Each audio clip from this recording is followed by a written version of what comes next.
Yon, magandang hapon sa inyo mga kauban. Nandito tayo ngayon sa ibabaw ng bubong natin sa may terrace mga kauban. Makakita ito, mapapansin nyo. Bulok na po yung yero nyo. Yero namin mga kauban. Yun, yung pinagpalitan ko pong yero mga kauban, ay ipapalit ko po rito sa yero ng terrace. Pero yung yero ko po sa bubong na pinagpalitan, luma na rin po. Pero kung mapapansin nyo po, yung dito sa may terrace ko mga kauban, bulok na.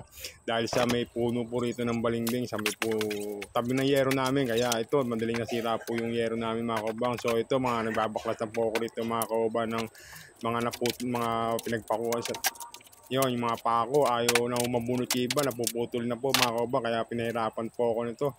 So yun, kailangan lagyan na rin natin ng yero ito para baka mahulog pa tayo. Yun, temporarily isasakin ko na po muna ito dito, yung una kong binaklas mga kauban. So isasalpa ko na po dito sa may kabila ng long span na para yun, sinasalpa ko, pinag-aaralan ko kung paano ko po gagawin mga kauban. Hindi po ako latero, nakikita ko lang po ito sa mga gumagawa pag ako nag-helper minsan sa construction mga araw. So yun, ginagaya ko lang po mga kauban. So yun, experience the best teacher talaga. So kahit pa paano yun, nakalibre tayo sa pagbabayad ng labor mga kauban. So yun nga lang, mahirap na tayong gumawa rito mga kauban, may edad na tayo. Dapat dito inuupa na ho talaga. So yun, sakat po ng katawan natin dito mga kauban, yung payuko-yuko natin dito. Ayan, nahirap po, magpapako tayo dyan. Pag nagkamali ka, pok pa kamay mo. Ayan, ginamitan ko po ng vice grip, yung mga umbrella nail. So yun mga kauban, bali kinat ko na po yung video, nagawa ko na po yung kabuuan ng yero ng terrace namin mga kauban. So makita rito mga kauban, naghahalo na po ako ng semento rito na may buhangin. Binistay mga kauban. So yun, lalagyan po natin yung kinabit ko pong flashing. Kung mapapansin nyo po yung flashing ko medyo bumaba, may bakas po ng flashing sa may semento na yun. Binaba ko na lang po para yun, nilagay ko po sa may ilalim ng pinaka may semento para po hindi na po tagasan ng tubig yun mga kauban. So ito, pinapahiran ko na nga po.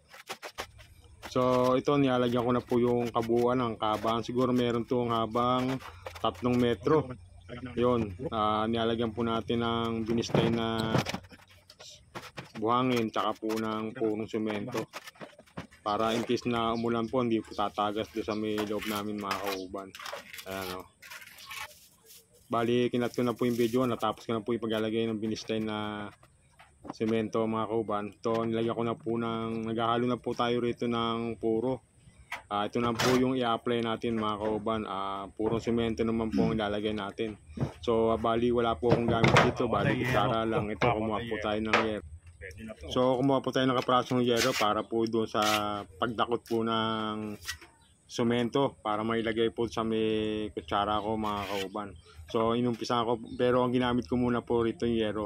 Dahil po yung yero po 0.5 po yan, makapal. Kaya pwede pong gawing ladera mga kauban. Kita nyo naman, pwede di ba?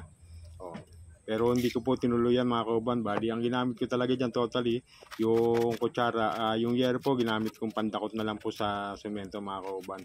Ayan, lagyan ko ng puro hanggang sa may dulo. Haba po niya nasa 3 metro. Yun, ito, sa may dulo na po ako. Nilalagyan ko pa rin po ng puro. Yun mga kauban, tapos na natin. Mamaya, babrasin na lang po natin. Ayan. Naglagay ako flashing kahapon. Tapos, nakita ko, walang semento yung bandang ilalim. Doon ko na nilagyan yung yero. Ito po yung pinaglagyan ng dati. Ayan, yan. Yan. So, nagkataka ko, yung gumawa nung nakaraan, yung tito, tubig, pag dito yung ulan, tumatagas pa rin sa loob kasi parehas mo makinis. Kahit lagyan ko ng bulkasil to, yan, lagyan ko ng bulkasil yan, may mga ano pa ako. Tumatagas yung tubig. So, kahapon, naisip ko, nung binaklas ko yung lumang flashing, hindi ko na po nilagay sa dati.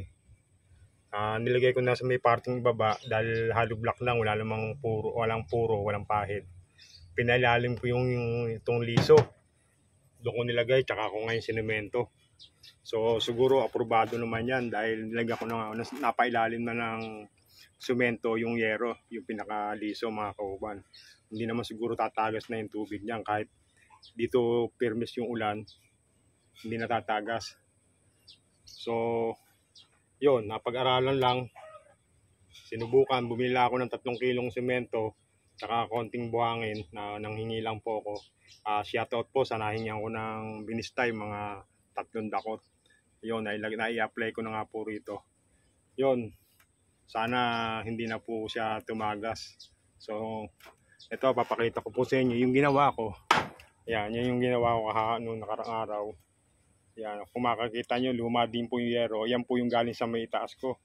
Luma rin po, pero ubra pa. Pinapalan ko na lang po ng bulkasil. Yung mga dating pinagpakuan, yung mga butas. So, tapos, ito po yung lumang yero. Yan, yan, mabulok na talaga yung nakalagay na dati. Kung makikita nyo, bulok na bulok. Ayan o, diyan ko muna binaksak sa baba. Mamaya, bukas, ayusin ko na lang po yan. May pamigay na. Yun, thanks for watching. Sa mga hindi pa ako nakapag-subscribe dito sa kay Ariel Kauban TV, subscribe na po kayo. Pasensya na po kayo at hindi po ako nakakapag-upload ng mga video sa mga labas. So, ito, in-upload ko na lang po yung ginagawa ko rito sa bahay. Ako po itong gumagawa na lang dito. Wala na po akong pang-upa. So, ako na lang po yung nag-apply. Dati po tayong nagko-construction kaya medyo nakakaintindi po tayo sa gawaing construction mga kauban. Yun, hanggang dito na lang. Thanks for watching. Bye-bye and God bless. Salamat po. Bye-bye. Ayan po yung puno ng